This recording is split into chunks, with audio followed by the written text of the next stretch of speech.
Pessoal, bem-vindos a essa série dentro da série em que a gente vai estar conversando sobre liderança, governança, gestão de negócios expostos a commodities. Hoje a conversa é com um dos conselheiros sêniores da J Pacto, o Laerte Moraes, super experiência no mercado de alimentos e tudo mais. Hoje é mais bate-papo, né, Laerte, entre nós dois, trocar experiências, trocar notas.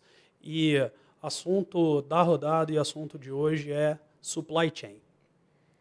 Supply chain, dentro do universo de agronegócio e alimentos, nem sempre significa a mesma coisa, né, Laerte? Isso é um bom tema para a gente discutir, João. Supply chain tem entendimentos diferentes dependendo do segmento que você está. Tradicionalmente, quando você pensa em supply chain, você está falando muito em logística, você está falando em planejamento, você está falando em armazenagem, movimentação.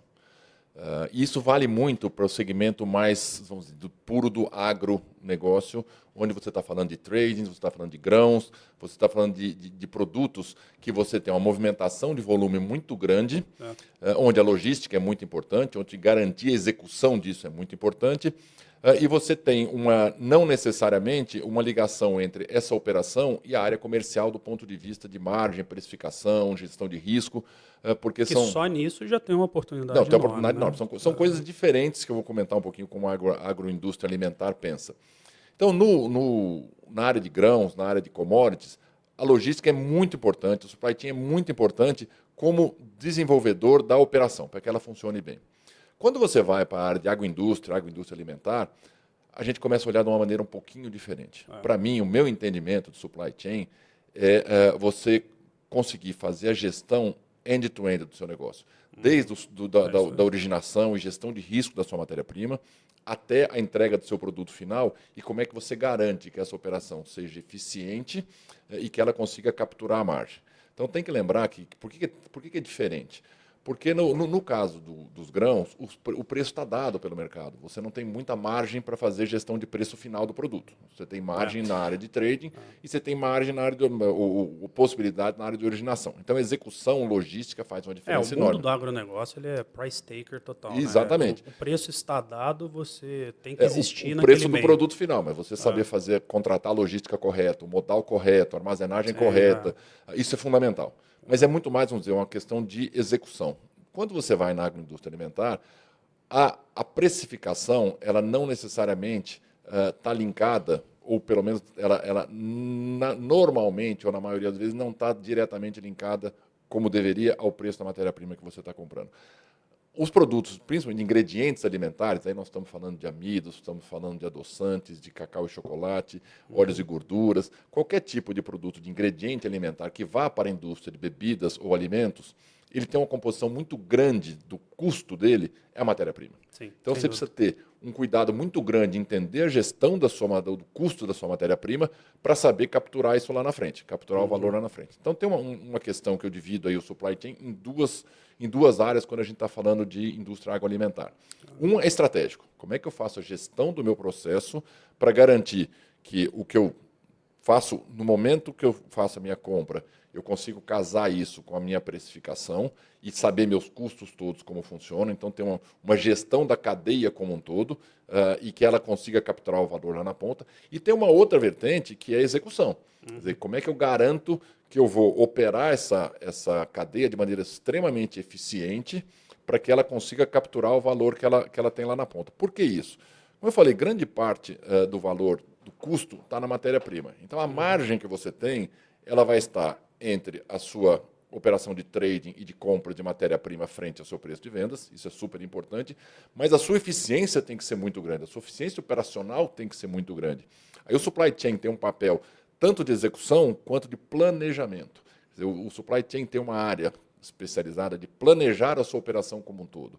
Planejar quais são os volumes que eu vou produzir vindo do comercial, como isso vai ser trabalhado dentro das minhas plantas operacionais para garantir que eu vou entregar o que foi produzido, como é que eu vou abastecer as minhas fábricas desses produtos, de maneira a manter inventários baixos, porque como as margens não são gigantes, se você tiver inventários altos, estoques muito altos, o seu custo financeiro vai para o espaço.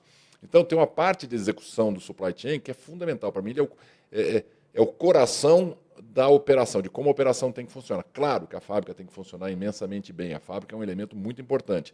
Mas, dentro dessa cadeia, o supply chain e planejamento fazem um papel muito diferenciado, é fundamental. Eu acho que a indústria de alimentos ela tem até uma complexidade adicional, sabe? Porque essa exposição que existe à commodity para ela faz com que, mesmo que seja uma indústria de alimentos não verticalizada e ela não está diretamente pilotando aquela cadeia de suprimentos agrícola, né? O ambiente da commodity em si, ela tem que ter muito domínio do que se passa ali. Né? Muito da qualidade dela, da garantia de abastecimento, da responsabilidade reputacional daquela empresa, passa por ela ter conhecimento e visibilidade do que está acontecendo ali. Agora, no ambiente agrícola, a eficiência da cadeia de suprimento ali é absolutamente a licença e o direito de existir. Absolutamente. Se você não é eficiente a um nível que te deixa existir no agronegócio, nem adianta você estar naquele jogo. Agora, na indústria de alimentos, eu acho que a eficiência de cadeia de suprimento, de supply chain, é o que te permite se diferenciar. É o diferencial, não tem dúvida. É a sua distribuição, é a sua otimização e eficiência tributária, é a forma que você serve o seu cliente, é a velocidade com que você reage ao seu pedido, a necessidade de inventário que você tem ou a carga que você coloca no seu ambiente industrial próprio, terceiro.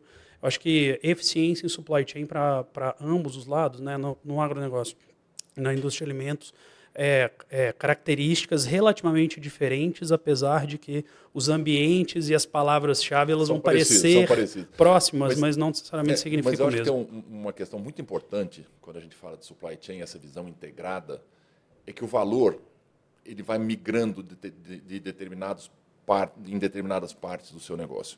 Muitas vezes a cadeia não é, ela é muito volátil e o valor modifica. Muitas vezes você tem uma pressão de demanda na matéria-prima que faz o preço da matéria-prima subir e o valor acaba migrando para o começo da cadeia. Isso. Muitas vezes você tem uma pressão de demanda do seu cliente onde o mercado está aquecido e aí você vai para o comercial a margem que você está fazendo. Então o que acontece? Vou dar um exemplo aqui que eu uso, eu acho interessante para as pessoas terem um pouco mais de entendimento como eu penso um supply chain e por que tem que ser uma cadeia integrada e não são partes diferentes. Não é uma soma de partes, é um alinhamento, a integração dessas partes. Vou te perguntar o seguinte, João, se você, vamos sair do universo de agronegócio, se você fosse uma empresa de mineração, qual é o elemento chave que você precisa ter numa empresa de mineração, que você não consegue operar sem ter um elemento chave para ser competitivo numa empresa de mineração? Acesso à matéria-prima. Se você estiver fora, você pode ter a melhor fábrica do mundo, você pode ter a maior eficiência do mundo. Se você não consegue ter seu minério disponível, você não vai conseguir ser competitivo. Garantia de abastecimento. Garantia de abastecimento é fundamental. Eventualmente, você não tem a melhor condição fabril, a melhor condição de armazenagem, mas você tem a fonte da matéria-prima. Outra etapa que você tem dentro dessa cadeia é a sua operação. Toda a indústria ela precisa ter uma operação. Eu vou dar outro exemplo. Imagine que você seja um motorista de Uber. Qual o principal ativo que permite que você opere? Você precisa de um elemento mínimo para você operar, que garante que você opera. Exato. Se você não tiver o carro, você pode ter o melhor motorista do mundo, você pode ter o melhor sistema de aplicativo do mundo que vai te chamar. Se seu carro tiver quebrado, acesso a combustível, não vai funcionar. Mora do lado do posto. Mas não vai funcionar, cara, porque o seu carro não está rodando, você não vai fazer. Ele quebra toda hora, você não vai fazer. Então, o ativo é muito importante. Como na indústria também é importante. Mas só ter um ativo que funcione bem não garante que você vai ter sucesso. Porque se você não estiver comprando bem, originando bem, você vai processar um produto caro que não tem valor de mercado. Sem dúvida nenhuma. A próxima etapa, se você olhar, vamos fazer outra analogia. Quando você fala em indústria farmacêutica, o principal elemento da indústria farmacêutica é produto, cara. Sim. Se você não investir em P&D e não desenvolver produto, você não tem o que vender. Você vai vender produto commodity de farmacêutico que não vale nada.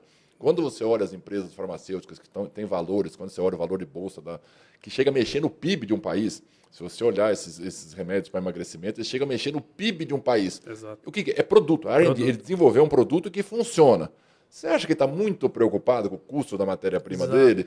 Com a eficiência da fábrica dele? Se a fábrica roda 30% ou 80%, eu imagino que não seja o principal elemento. É R&D e produto. Claro, não é. No nosso caso, o produto é super importante, mas eu preciso ter um produto confiável, com qualidade, mas é difícil você diferenciar. No final das contas, cara, um amido nativo é muito parecido com outro amido nativo de outra planta e de outra planta.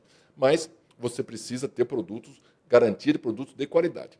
E a última etapa disso é quanto vale o meu produto lá na frente? Como é que eu capturo o valor perante o consumidor final? Se você fosse uma empresa de perfume, por exemplo, o que você mais tem que fazer para diferenciar? Você não vai me dizer que perfume as pessoas conseguem diferenciar um do outro facilmente.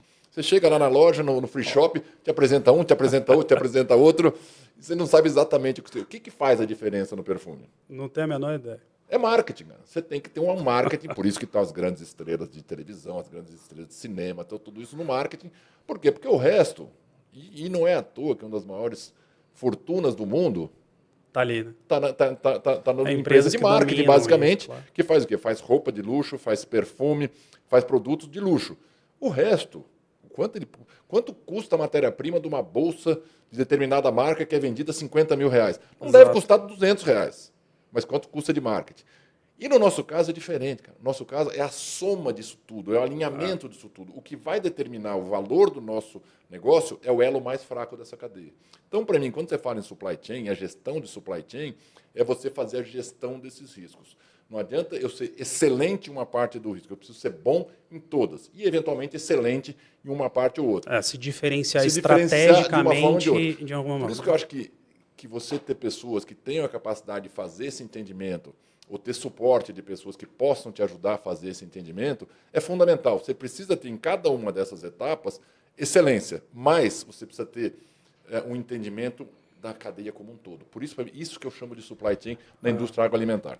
Acho que vai até mais, sabe, Laerte? No final do dia, a gente pega grandes investimentos que estão acontecendo, às vezes grandes aquisições, fusões e tudo mais, ou parcerias, simplesmente contratos de abastecimento, que volta e meia na nossa carreira a gente também teve essa discussão, que era o que é importante garantir neste negócio. Então, novamente, né, às vezes a gente tem empresas que a gente está engajado aqui na JPacta, que estão passando por momentos de expansão, elas estão com um ativo muitas vezes subutilizado, preocupados em encher aquela planta e tudo mais, e se perguntam para a gente, né, por que eu não estou conseguindo tracionar aquele investimento, por que eu não estou conseguindo tracionar aquele crescimento. E no final do dia, às vezes o que está faltando é esse entendimento da cadeia de valor. De onde está o elo fraco da cadeia? Exato. Onde é que eu E onde ele tem que fazer o negócio dele tracionar. Então, de novo, e a gente pode explorar alguns exemplos. Você deu o exemplo da mineração, que eu acho que ele é muito bom. Né? Você tem uma empresa que ela está se auto-intitulando uma melhor processadora siderúrgica e tudo mais, tá? E cresceu na base da aquisição base terceiros, está querendo crescer. Às vezes, garantir uma concessão de uma área, garantir uma concessão de uma jazida muito mais exatamente importante. aquilo que vai dar um salto para aquela empresa. E não necessariamente ela cresceu fazendo aquilo. O oposto também é verdadeiro. Às vezes a empresa, tudo que aquela empresa ela é, apesar de ser uma processadora, de ter um alto forno e tudo mais, sempre foi ter uma jazida, só que ela não tem processamento, ela não tem produto, ela não tem diferenciação, ela não tem um cliente, ela não acessou um mercado externo para ela, e o que está precisando ali é distribuição.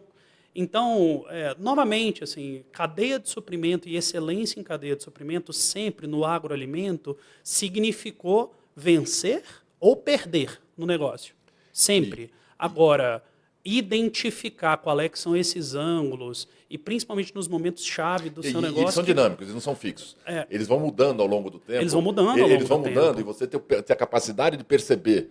E a minha experiência diz o seguinte, a vida inteira você vai estar calibrando, melhorando o elo mais fraco.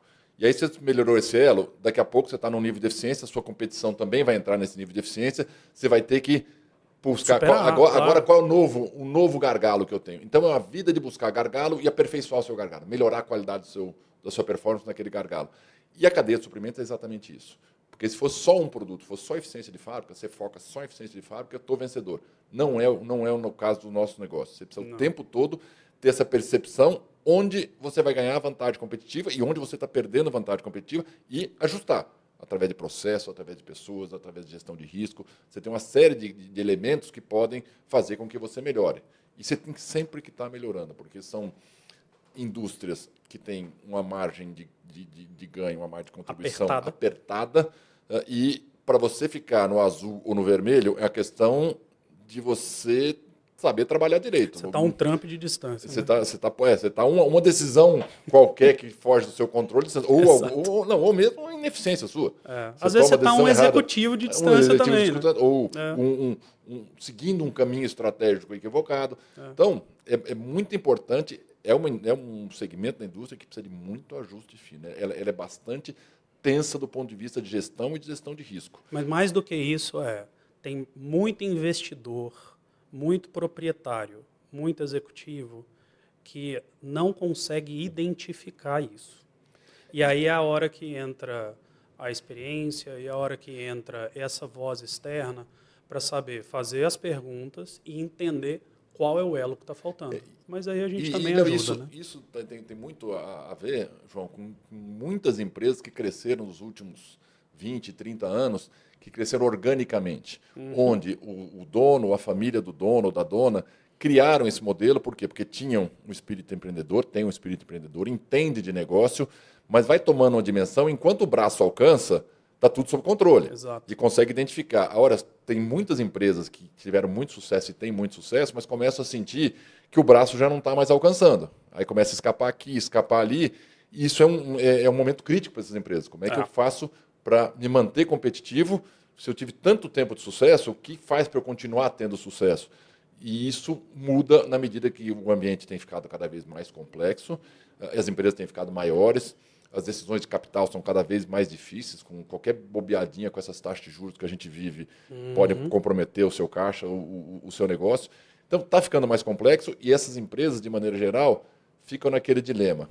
Dou um passo, mas eu não consigo trazer um executivo de uma grande empresa multinacional porque não cabe dentro da minha empresa. Não cabe nem para a empresa porque custa caro e não cabe para o executivo porque também não é o tamanho que ele quer. Exato. Então, ela vai ter que achar alternativas para buscar isso no mercado, buscar esse suporte no mercado. Esse então, engajamento. eu acho que esse engajamento pode ser positivo para uma série de empresas com pessoas que possam olhar essa cadeia dessa maneira. Exato. E eu acho que assim, essa é a hora que a gente fala muito na JPacta esse advisory engagement, né?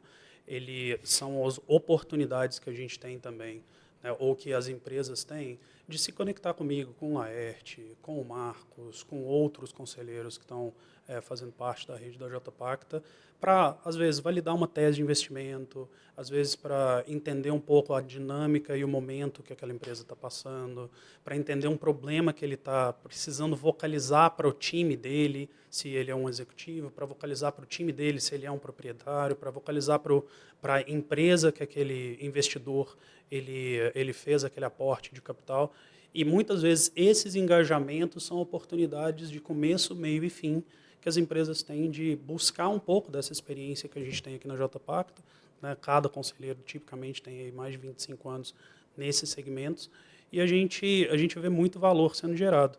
Da mesma maneira que tem muito grupo de executivo que pode lidar um pouco com essa mentoria, né? Com esse acompanhamento ali continuado por um tempo, para levá-los a identificar muito bem isso e apoiá-los nessas decisões. Então, é um ambiente muito rico. É isso aí, lembrando, João, que como eu comentei agora há pouco, o ambiente de negócio está cada vez mais complexo, está cada vez mais difícil de tomar decisão.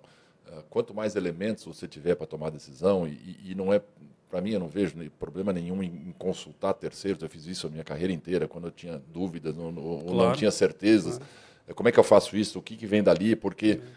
A soberba de não perguntar custa muito caro. Eu já também. vi custar caro para muita gente. Mas é muito complexo hoje. É muita informação que você tem que lidar com reputação, você tem que lidar com financeiro, você tem que lidar com produtos, você tem que lidar com cliente, com fornecedor, com gestão de risco, com futuros. A hora que você começa a elencar a complexidade que você está trabalhando, é muita coisa. Você não consegue estruturar isso de uma maneira um pouco, vamos dizer, mais lógica e com processos que te permitam tomar decisão, a chance de você se perder não é pequena. Sim. E é uma pena, porque muitas vezes tem empresas que estão indo muito bem e acabam entrando num momento de se desconectar com a forma de operar naquele novo ambiente.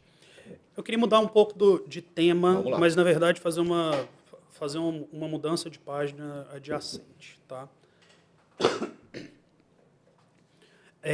A gente falou sobre cadeia de valor. Né? A cadeia de valor é a intersecção entre o fluxo físico da mercadoria na cadeia de suprimento, mas uma forma de interpretar como que o valor ele se acumula ou como que o valor ele se captura. Né? A gente falou um pouquinho sobre onde está isso na cadeia de valor, das diferenças, né, típicas do o agronegócio, ele é muito tomador do valor daquela cadeia, a gente já vai falar um pouquinho sobre isso. Enquanto a indústria de alimentos ela tem um pouco mais de capacidade de ser a fazedora do seu preço, né, pelo menos a quem propõe o preço para a sua demanda, né? Queria discutir um pouco disso e um pouco do impacto que reconhecer bem quando você é um tomador ou quando você é um fazedor de preço e gerenciar bem essa dinâmica pode trazer efeitos de eficiência e captura de valor na sua cadeia de suprimentos, né? Vamos começar, eu acho que vale a gente separar um pouquinho do que a gente está falando sobre isso no agronegócio. Eu começo, me ajuda a gente transmitir essa mensagem aqui para quem está escutando a gente. Soja é soja em qualquer lugar do planeta, né? A dinâmica de precificação de soja, ela sempre vai ter uma bolsa de valores, Depende ela sempre do vai Trump. ter... exato. Depende dele. Ela sempre vai ter, mas sempre vai ter um mercado internacional, sempre vai ter, aqui no Brasil pelo menos, a gente vai ter a dinâmica local, a gente vai ter as relações de conversão de moeda, né? De Chicago Basis Câmbio e tudo mais. Só que quem tem 1.000 toneladas no seu inventário ou 10 milhões de toneladas no seu inventário não consegue dizer qual é o valor daquela sua soja. Quem diz todos os dias e a cada minuto está lá fora, está no mercado. Da mesma maneira que se você é um produtor de café, se você é um produtor de cacau, se você é um produtor de milho, se você é um produtor de trigo, aquilo que você está produzindo, você tem uma expectativa de quanto deveria valer, mas você não consegue mandar em quanto vale o seu preço. Então, quem está nessa indústria há mais tempo e tudo mais, tem muito isso de uma maneira natural, né, de que ele tem que o tempo todo monitorar quanto estão dizendo que vale o seu produto. De um outro lado, a gente tem a indústria de alimentos que toma todos esses produtos, seja na forma in natura, né, no primeira versão do que sai da natureza, mas seja ele de maneira processada em ingredientes e tudo mais, e que converte aquilo, né? Ele converte aquilo num produto acabado. Então, novamente, né, a gente tem cereal matinal que um dia na vida foi um milho. A gente tem a cápsula da Nespresso que um dia foi café. A gente tem uma barra de chocolate aí da Cacau Show, da Nestlé, da Mars, da Barry, que um dia foram cacau, um dia foram leite, um dia foram açúcar e tudo mais. Agora, eles têm mais capacidade de dizer qual é o preço da minha barra de chocolate, qual é a marca que eu estou colocando aqui, qual é a qualidade e a embalagem daquilo que eu estou apresentando para o consumidor, qual é a experiência de consumo, se vai ser dentro de casa, se vai ser na rua, se vai ser mais conveniente, se vai ser menos conveniente. Essa dinâmica que eu estou dizendo que é a dinâmica da tomador de preço, né, do agronegócio, para o fazedor de preço. Agora, entender qual é o seu negócio e onde está a sua capacidade de influenciar tudo isso daí, ou melhor, falhar em entender isso daí já levou muita empresa e muita operação também a falhar severamente. Só colocando, João, uma observação. A indústria de alimentos, ela não ela não determina o preço. Quem determina o preço é o consumidor no final, a escolha que ele faz na gôndola quando ele vai comprar. Ela precisa entender bem a sua estrutura de custos para entender se aquele preço que o consumidor está disposto a pagar funciona para ela e vai trazer a margem que ela quer. Então, tem vários elementos. Primeiro, é você entender a sua estrutura de custos. E outra, você entender a sua estrutura de valor para esse cliente. Vamos falar um pouquinho da parte de valor. Na parte de valor, você tem marketing para fazer a marca, você tem a qualidade do produto, você tem a diferenciação por inovação, você tem o que o seu competidor está fazendo, a distribuição, o seu nível de serviço, o que o seu competidor está fazendo, o que está sendo lançado no mercado, as tendências. Então, tudo isso é onde você agrega valor. Então, você vai fazer um esforço enorme na área comercial e marketing para agregar valor. Sim. Só que para dentro, para você sugerir o custo que vai para o marketing e capturar valor, você precisa entender muito como funciona a sua estrutura de custos. E lembrando que na estrutura de custos, grande parte do custo vem de matéria-prima. E matéria-prima, ela é função de preço e tempo, porque o preço que você compra hoje não é o preço que o seu concorrente vai comprar daqui a 15 dias para vender na mesma data. Se ele comprou mais caro, beleza, você está mais feliz para poder fazer sua venda. Mas se o mercado caiu e ele comprou mais barato daqui a 15 dias, ele vai ser mais competitivo na ponta. Então você precisa criar mecanismos internos para entender como é que eu faço essa gestão desses momentos diferentes. Sempre, isso eu acho que é um fator importante. Lembrar que, no caso de alimentos, o fator custo de matéria-prima ele é uma composição preço que eu paguei versus o tempo. Então, isso é uma coisa bem legal, porque você tem que estar sempre atento e sempre dinâmico. Muitas vezes você não consegue mudar o preço final do seu produto, porque está dado lá que eu consigo fazer numa barra de chocolate um preço que varia de tanto a tanto, que é o que o mercado está disposto a pagar, mas eu tenho que olhar para dentro do meu mercado e ver qual o melhor momento para eu comprar. Como é que eu faço um hedge dessa posição? Como é que eu tomo um derivativo para garantir que essa posição... Você comprar matéria-prima de indústria alimentícia no mercado spot sem fazer uma relação de proteção é muito arriscado. Você pode ficar fora do mercado. A gente vê mercados variando. O mundo ficou muito mais volátil. Você vê mercados como café, cacau, chega a variar 10% num dia. Você já pensou que loucura? Sua matéria-prima variar. Você comprou de manhã num preço, seu concorrente comprou à tarde 10% mais barato e vocês vão vender lá na frente juntos. Então, mas de novo, entender essa óleo estrutura, vegetal, tudo. grãos, Então, cada vez tudo mais, indo quer dizer, pelo o caminho. entendimento de como eu faço a minha gestão de custo interno. E voltando também, se grande parte do seu custo está na matéria-prima, você pode espremer o máximo que você quiser na sua operação, você vai ser mais eficiente, mas isso é table stake, você tem que ser muito eficiente. Mas por mais que você esprema, você vai tirar pouco dali. O que pode acontecer é você não conseguir fazer, você vai perder mais dali. Então, a minha visão é você tem que ter uma operação muito bem trabalhada, muito eficiente em todos os aspectos e fazer uma análise muito crítica e com dados e conhecimento de como é que eu trabalho preço e tempo na compra e na venda. Queria abrir aí 3 capítulos, né? Da indústria para trás, da indústria para frente, e na linha do aquilo que trouxe uma empresa até hoje, não necessariamente é o que leva ela para o futuro, e a dor que é mudar. Eu queria começar por esse último e depois a gente volta nos primeiros temas, né?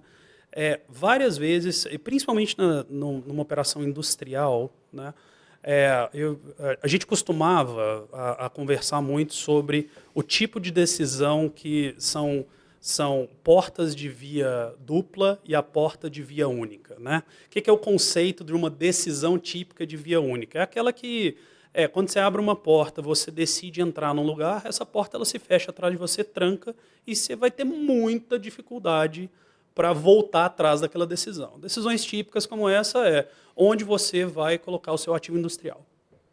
Você não toma essa decisão e desfaz essa decisão tão rápido. Essa é uma decisão que ela requer muito planejamento, muita análise de cenários diferentes, tipicamente a quantidade de capital que você tem que colocar ali, capital extremamente relevante para aquela empresa. Envolve logística, envolve tributos. Envolve gente. Quem que vai operar a sua fábrica, onde você vai colocar aquela tecnologia, qual que é a carga tributária daquilo, se vai ser no Brasil, se vai ser fora do Brasil, se vai ser num estado, se vai ser em outro estado. Decisões de porta de via única, elas requerem tudo isso. E você tem outro tipo de decisão, que é a decisão de porta de via dupla, né? É aquela história, tem coisa que você pode se conceder. Toma uma decisão, você entra numa sala, não gostou do que você viu na sala, sai daquela sala. Né? Então quero atender um cliente. Ou lançar uma linha de produto novo, entrar num segmento. Entrar num segmento e tudo mais. Tipicamente, quando a gente está falando sobre esses momentos de decisão, essas decisões elas se acumulam na vida de uma empresa. Invariavelmente é muito difícil desfazer ou criticar a história de decisões de mão única e identificar aquelas que mereceriam um olhar diferente para transformá-las em decisão de mão dupla. Volta e meia, os executivos, os proprietários, os investidores, eles precisam de uma ajuda externa até para gerar conversa na sala. Então, que tipo de coisa trouxe a nossa empresa até aqui que a gente deveria revisar? Né? Como que você transforma uma cadeia de suprimento? Como que você revê onde está o seu centro de distribuição? Por onde a sua logística vai passar para atender um determinado mercado? Se você deveria ser uma empresa que tem um pedido mínimo numa determinada quantidade. Se você deveria ser uma empresa que tem um pedido mínimo menor, uma empresa que reage mais rápido, uma empresa que reage menos rápido. Tudo isso eu ainda vejo executivos, investidores e proprietários com muita dificuldade, né? A gente está em 2025 agora e a gente tem reforma tributária vindo aí, a gente tem uma série de mudanças com essa volatilidade e gente com muita apatia para tomar essa decisão. Então, de novo, nessa linha de transformar a cadeia de suprimento, né, de como que o valor da sua empresa ele se destrava, né, acho que tem muito exemplo de decisão não tomada ou exemplo de decisão errada tomada que seja por soberba, seja por não saber, Não, né? Ela não é revista. Primeiro, acho que a gente tem que entender que as decisões são tomadas dentro de um determinado ambiente que existiu naquele momento. Contexto, claro. Contexto. Então, é muito difícil você olhar para trás e julgar a decisão que foi tomada.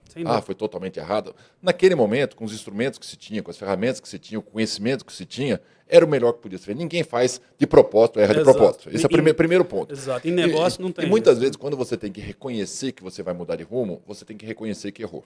Então, já começa aí uma dificuldade, muitas vezes pessoal, muitas vezes da organização, da cultura da organização.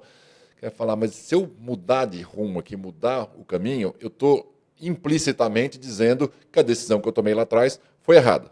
Isso é o primeiro ponto. Foi errada hoje. Lá atrás era a melhor decisão que eu podia fazer. Claro. Segundo, tem um ditado que eu aprendi lá atrás, quem olha para trás vira estátua de sal, meu amigo. Você tem que olhar para frente. Então você tem que olhar e falar, a partir daqui, o que eu faço? Exato. Tendo esse cenário aqui, tendo essas circunstâncias, como eu falei, e venho falando, é muito diferente de anos atrás, a dinâmica de negócios tem mudado muito, a quantidade de fatores que você tem que tomar em conta para tomar decisão é muito diversa do que era antes.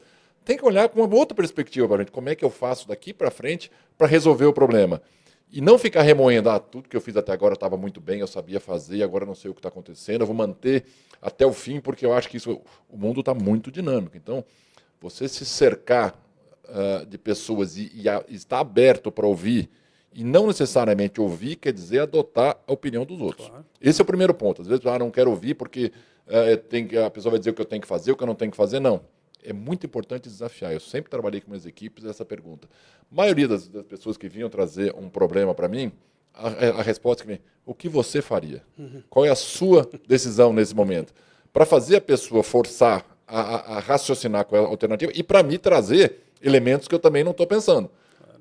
Porque se você acha que você tem todas as respostas, que você vai resolver tudo, pode ser que você consiga, mas na grande maioria das vezes, ao longo do tempo, você vai perdendo não só a capacidade de tomar todas as decisões, porque vai ficando mais complexo, e você vai perdendo seus colaboradores mais capazes, porque eles vão perdendo o interesse em cumprir tarefa. Então, eu acho que tem que olhar para frente, estar aberto a discutir, buscar a opinião de terceiros, fazer o filtro. Se a decisão é sua e a responsabilidade é sua. Sim. Mas você tem a obrigação de ouvir, fazer o filtro que você quiser para tomar a decisão e não se arrepender daqui a 2, 3 anos não deu certo. É o menor que você sabia fazer naquela circunstância, o que você tinha para fazer era aquilo. É assim que funciona. E de novo, essa leitura, extrair isso de uma equipe, extrair isso de um grupo de diretores, de um grupo de proprietários, né, de uma família, de um grupo de acionistas e tudo mais, isso aí tem método, né, isso aí tem técnica, isso aí tem forma de se fazer. E eu tenho certeza que nos anos da sua história você fez muito isso nas empresas que você estava, mas agora nas empresas que a gente apoia na JPacto, a gente tem vivido muito isso, né? O dilema dos proprietários, o dilema dos executivos, de muitas vezes procurar a gente exatamente para promover essa conversa, né? Para promover esse ambiente, para conseguir que a gente busque na rede de parceiros, consultores e tudo mais, que a gente acaba recomendando, né, através dos engajamentos nossos como conselheiro, a gente recomenda, às vezes, algumas consultorias, alguns métodos como esse, de como extrair esse tipo de, aí eu acho que tem dois pergunta fatores. E decisão a ser tomada. Um é o papel do facilitador. Um terceiro ajuda a facilitar a discussão, porque ele é independente das emoções, independente da história de cada um, independente do que aconteceu ali dentro, das mágoas, das preferências. Então, tem um papel que é de facilitação. Exato. Eu acho que é importante. Mas tem outro papel que é trazer conhecimento e desafiar. Por que a estratégia foi feita dessa maneira? Experiência, conhecimento. Quem já passou por isso, já mostrar as dores. quando eu falo, ouvir é isso, é trazer alguém que pode ser de dentro, pode ser de fora, mas que se permita a ouvir. Então tem o terceiro, é um bom facilitador, normalmente, é o que você falou, tem processo, tem técnica para fazer isso. Então facilitar ajuda muito, traz credibilidade ao processo e trazer informação, conhecimento, experiência, discussão, acho que é super, super válido. O que precisa deixar, às vezes, são as questões pessoais de lado. E nem sempre é fácil, vamos ser transparentes. Quase nunca é fácil. As pessoas têm sua história de vida, têm seus sucessos, têm seus fracassos e nem sempre estão dispostos a expor isso. Eu vejo muita gente que tem e que tem sucesso com isso e a coisa vai. E outros se recolhem mais. Até porque no ambiente de governança você está lidando com os decisores, né, de uma empresa, dentro de uma sala de conselho, dentro de uma sala de um board, né, muitas vezes, e é muito mais frequente do que deveria, o caminho técnico exclusivo não é exatamente a resposta para aquela empresa, né? Às vezes você está lidando com situações que o problema em si, né, a pergunta técnica em si, ela não está abarcando toda a complexidade daquela situação da empresa e, invariavelmente, você precisa de um pouco mais de experiência. Você precisa ter realmente sentado em mais de um conselho, mais de uma diretoria, em mais de um momento para você ter esse refino de saber fazer a pergunta certa de por que às vezes, o óbvio não é a decisão que está sendo tomada, né? Por que às vezes, o técnico não é o suficiente? E aí que pergunta é essa que tem que ser feita? Que conjunto de perguntas são essas que precisam ser feitas, né? Que vão fazer aquela empresa realmente se mover num caminho que ela vai capturar valor, num caminho que ela vai realmente descristalizar algumas das suas decisões de porta única, ou até mesmo descobrir que tem muita decisão que ela tomou que era porta única, que hoje em dia, com tecnologia e tudo mais, você já pode ter mais agilidade, você já pode quebrar aquele modelo. Então, de novo, acho que também fica aqui o convite para quem está nos assistindo, de se perguntar, né, quais são as decisões na sua cadeia de suprimento que merecem um olhar de porta única, cristalizado, né, que você tem que realmente passar por toda essa análise, todo aquele rigor, toda aquela carga, e quais são as decisões da sua cadeia de suprimento que você tem que ter um pouco mais de agilidade, um pouco mais de leveza, né? Não tem dúvida. Mudando, vamos falar um pouquinho sobre o que acontece na cadeia de suprimento agroalimentar, da unidade industrial ou do processamento daquela commodity para trás, né? E como que o valor daquilo ali ele pode ser bem gerenciado, que áreas que a gente tem que conectar bem, né? Que stakeholders que a gente tem que conectar bem ali, que áreas que a gente tem que dominar bem e quais que são as capacitações que a gente tem que dominar bem para a gente ter sucesso. E, invariavelmente,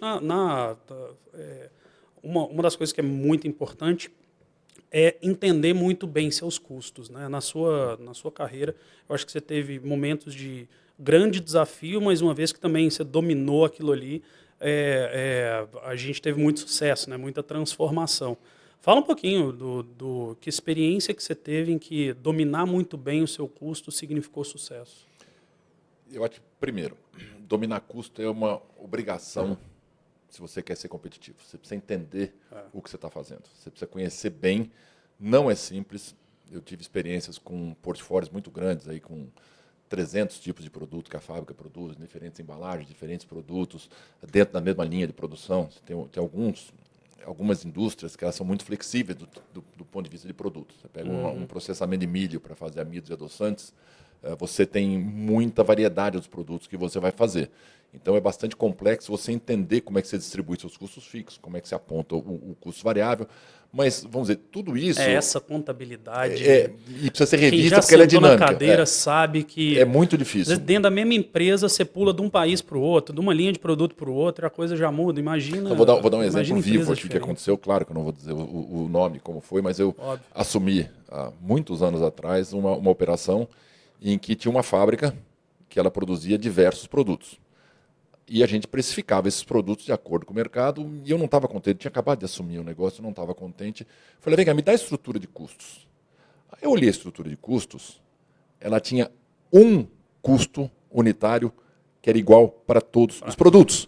Por quê? Porque como eu não conseguia apontar os custos individuais, eu tinha um custo unitário para mais de 50 produtos. Como é que eu precifico um negócio desse? Exato. Então, o que nós fizemos? Mas não tem sistema. Vamos implementar sistema. A vida como ela é.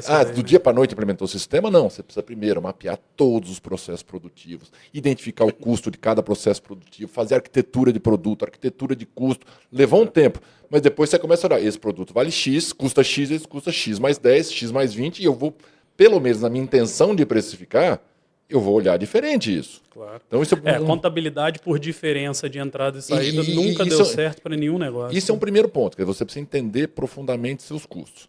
Segundo, você precisa entender a execução da sua política comercial. Não é raro você ver o mesmo produto sendo vendido com preços completamente diferentes para o mesmo segmento. Exato. Por quê? Porque um vendedor tem um tipo de orientação, outro tem outro tipo de orientação e não tem processo estabelecido. Então, vendas, a gente tinha, eu acho que isso mudou muito nas últimas décadas, vendas era a arte do relacionamento. Vendas hoje é a arte de capturar valor dentro de um parâmetro que é estabelecido pela sua estrutura de custo, estrutura de agregação de valor e de margem. Então, antigamente o vendedor tinha um bom relacionamento, ele fazia aquela venda e achava que estava capturando o maior valor possível. O que eu sempre procurei desde do princípio, entender como é que eu precifico na ponta. Como é que eu olho para cada segmento, para cada cliente, para cada produto, quanto vale para o cliente, não só quanto custa para mim. Que esse é o da indústria para frente, fora, né? Como é que eu olho, por quê? Uma coisa é quanto custa para mim. Tem produtos, João, que a gente tem que matar porque eu não sou o melhor competidor para aquele produto. Não sei fazer no preço que o mercado está disposto a pagar, que o concorrente é capaz de fazer. Em vez de você ficar vendendo um produto sem saber exatamente a estrutura de custo dele, vendendo com prejuízo, se você tiver a informação de como é que você custeia isso, as alternativas que você tem para trocar por outros produtos e como é que você vende, você mata a linha de produto. E não foi uma nem duas vezes, aconteceu várias vezes. Muda a dinâmica de importação. Daqui a pouco tem um produto chegando lá de fora com uma outra rota de produção, com outros requerimentos de produção, com outra mão de obra, que a hora que ele chega aqui eu falo, mas eu não consigo produzir.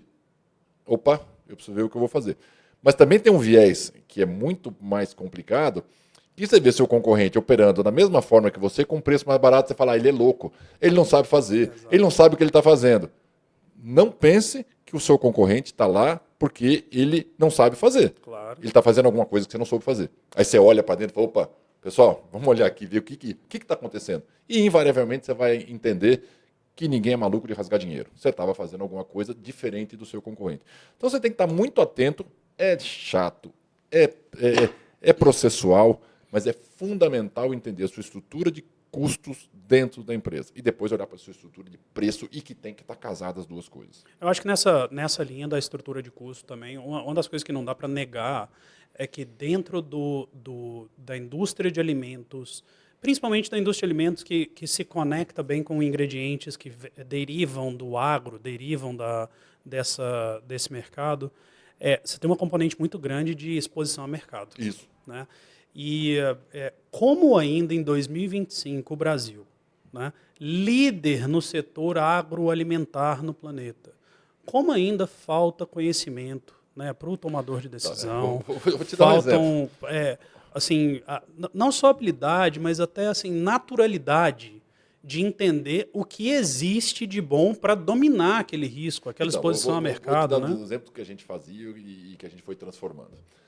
A indústria alimentícia, ela não tem a flexibilidade de mudar preço que a indústria de commodity tem. Aí você falou, indústria de commodity, o óleo sobe todo dia, o milho muda todo dia de preço, sobe e desce todo dia. E na gôndola, o biscoito vai ter o mesmo preço 2, 3 meses. Você não muda a todo momento isso. Tá certo? Então, como você... É impensável, né? Impensável uma rede de varejo ficar trocando seu preço 2 vezes por dia. Né? Então, e aí o mercado agrícola ele fica mudando a cada minuto, a cada segundo. E nesse sentido, o que a indústria quer? Ela quer ter uma estabilidade de preço, ela quer fechar contratos a mais longo prazo para ela ter previsibilidade. Beleza. O cara chega para você aqui e fala, ô João, eu quero comprar determinado produto, ingrediente, para os meses de outubro, novembro, dezembro, janeiro e fevereiro desse ano e do ano que vem, para cobrir 6 meses de produção minha. Eu quero comprar, vamos dar um xarope para fazer cerveja. Que preço você vai fazer para mim? Como é que você sabe o preço que vai estar o milho lá na frente? Você não vai comprar esse milho, carregar 6 meses de milho no custo financeiro que está, porque ele não vai te pagar esse custo financeiro. Como é que eu faço para fazer a precificação para ele lá na frente? Lembra que o preço disso aqui é preço versus tempo. Exato. E muitas vezes o que você faz? Você pega o preço atual, precifica e joga para o cara. O seu concorrente que tem um conhecimento maior da área de gestão de risco, ele está vendo que lá na frente o preço vai ser mais alto. O que ele faz? Ele coloca o preço e justifica porque aumentou. Ou pior, ao contrário. Ele vê que o preço vai cair. Exato. E ele toma o seu contrato e fala, pô, meu cara... Exato. Aí a hora que você faz a conta... Você fala, aquela história, outubro, novembro, dezembro tem uma safra nova, vai ter ele abundância ou de ele tem suprimento, ou ele tem uma o preço posição tá de mais futuros que ele baixo. pode usar. Aí você fala, Exato. esse cara é louco, ele vendeu com margem negativa. Será que ele vendeu com margem negativa? Ou você não conhecia o mecanismo para se proteger ou para fazer uma oferta adequada? Então, Exato. é sempre bom lembrar, preço de ingrediente final é uma relação de preço de matéria-prima versus tempo. E isso...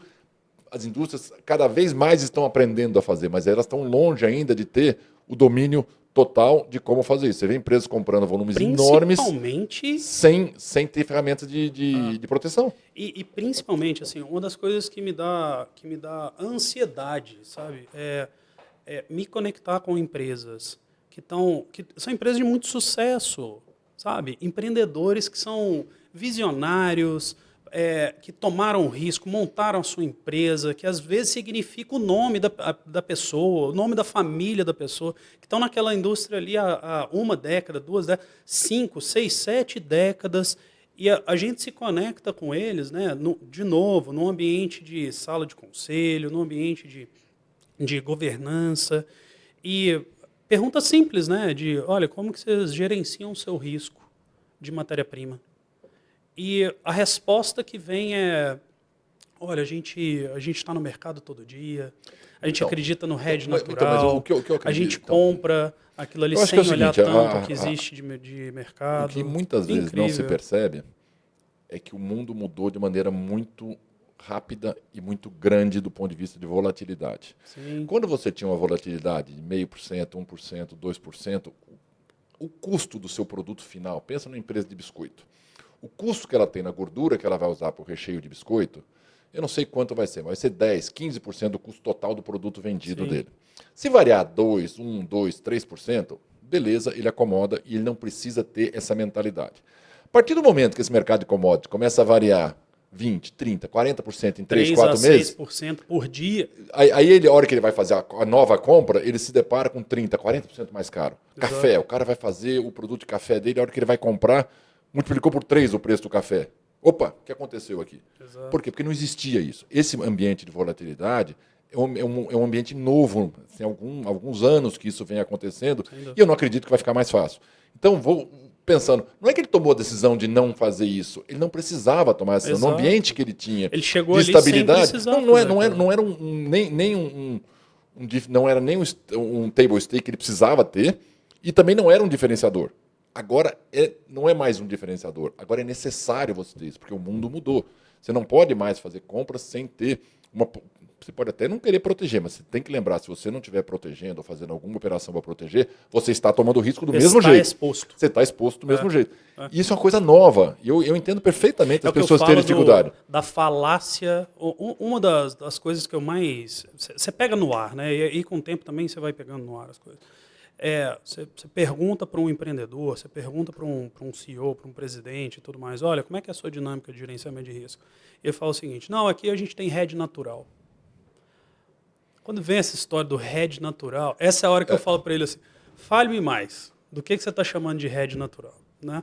Recentemente a gente teve um exemplo, obviamente guardadas todas as confidencialidades, em que um fundo de investimento procura a gente, né, na Jpacta, dizendo o seguinte, olha, fiz um determinado aporte numa empresa do segmento de etanol de milho,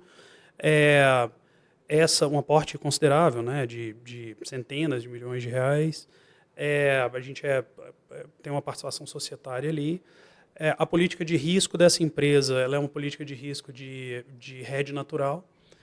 Essa empresa ela acabou de virar para a gente e dizer que a gente tem 48 horas para depositar 80 milhões de reais na nossa parte da chamada de capital. E aí, perguntas, né, nesse momento. Onde é que estava o hedge natural dessa história? Que chamada de capital foi essa que teve um derivativo aí no meio? Apareceu um derivativo? Apareceu um derivativo e tudo mais. E assim, trocando em miúdos, o que estava acontecendo ali era, nas pernas, né, daquela conversão de de milho em etanol de milho e tudo mais, tipicamente você está comprando a matéria-prima, o milho, processando aquela matéria-prima, gerando o próprio etanol de milho, mas você também está gerando um DDG, você também está gerando um óleo de milho, você também está gerando um subproduto. Estas 4 pernas, milho de um lado e os produtos que você está tirando do outro lado, elas supostamente estavam em um hedge natural.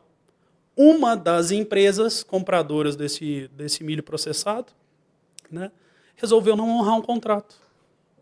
Decisão da diretoria, né, entrar num derivativo rapidamente para voltar a ter o hedge daquela operação. Entraram no derivativo.